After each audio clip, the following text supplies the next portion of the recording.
You know you could be the winner if you really wanted to, right? But the problem is you keep playing that what if game. What if it don't work? What if I fail? Nah, flip it. What if it does work? And what if you win?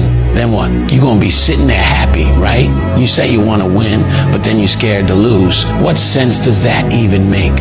Look, you can't talk about wanting to win and then be scared of the risk.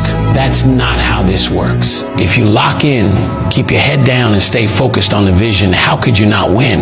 The only thing that's gonna make you lose is your own mindset, and that's all on you. Your biggest enemy ain't out there, it's in your head. So if you wanna win, you gotta get out of your own way. And here's the truth. Every time you doubt yourself, you're slowing down your own progress. You either believe in yourself or you don't. There's no in between. If you keep second guessing everything, you're already losing. But when you stop playing scared and start moving like you're built for this, you'll see everything change. So stop thinking about what could go wrong and start focusing on what's gonna go right.